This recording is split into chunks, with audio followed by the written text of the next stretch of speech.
She was supposed to be the next Steve Jobs. Same black turtleneck, same intense stare. A college dropout who said she was going to change the world. At one point, she was worth $4.5 billion, the youngest self-made female billionaire on the planet. And all of it was built on a lie that put real people's lives in danger. Her name is Elizabeth Holmes. Her company was called Theranos. And this is the story of a $9 billion fraud dressed up as a medical miracle. Stick with me to the end, because the lesson buried in this one could protect your health someday, not just your wallet. Let's dig in. It starts in 2003. Elizabeth Holmes drops out of Stanford at 19 years old with one big, beautiful idea. She's terrified of needles. So what if you could run every blood test a person needs, not from a big, scary vial, but from one tiny prick of your finger? One drop of blood, hundreds of tests. Cheap, fast, right there at your corner drugstore. If it actually worked, it would change medicine forever. She names the company Theranos, and she names the machine the Edison, after Thomas Edison. And she builds this whole image around herself, the black turtlenecks, just like Steve Jobs. And here's a detail that still gives people chills. She spoke in this deep, low voice, deeper than her real voice. People who knew her say she made it up to sound more like a powerful CEO. Everything about her was engineered to make you believe. And believe they did. The money poured in. Over $700 million. We're talking Rupert Murdoch, the Walton family behind Walmart, the DeVos family. At its peak, Theranos was worth $9 billion, and Elizabeth Holmes was worth $4.5 billion. But here's the part that should have stopped everybody cold. Look at who she put on her board of directors. 2 former Secretaries of State, including Henry Kissinger, 2 former Secretaries of Defense, a United States Senator. Famous, powerful, respected names. And you know how many of them were doctors or blood scientists? 0. Not one. She built a medical company and stacked the board with politicians and generals. Hold on to that. Because here is the whole thing in one sentence. The machine did not work. The Edison, the miracle device, could not do what she promised. Not even close. So what did they do? They cheated.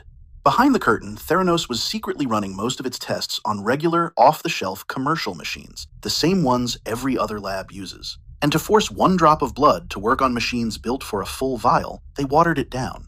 They diluted the samples. And this is where it stops being a money story and turns into something much darker. Because in 2013, Theranos partnered with Walgreens and started testing real people. Real patients walking into a drugstore, trusting these results with their health. And the results were wrong. People were told they might have serious conditions they did not have. Others were told they were perfectly fine when they were not. Pregnant women got false alarms. Sit with that for a second. This is not a stock going to zero. This is your blood test lying to you and to your doctor in the one moment you need the truth the most. Now, inside the company, some people knew, and 2 of them were brave enough to do something about it. One was a young scientist named Erica Chung. The other was named Tyler Schultz. And here is the twist. His own grandfather was George Schultz, one of those famous board members. Picture that dinner table. This young man is telling his legendary grandfather that the company he is vouching for is a fraud. And his grandfather takes Elizabeth Holmes's side over his own grandson. These whistleblowers took what they knew to a reporter at the Wall Street Journal named John Carreyrou. And in October of 2015, he published the article that cracked the whole thing open. Theranos was not running tests on its own machines. The technology did not work. The miracle was a mirage. And the second that first crack appeared, the $9 billion empire started to come down. Regulators moved in. Walgreens pulled out. The deals collapsed. And by 2016, Forbes did something brutal. They revised Elizabeth Holmes's net worth from $4.5 billion all the way down to 0. In 2018, Theranos shut its doors for good. Investors lost over $600 million.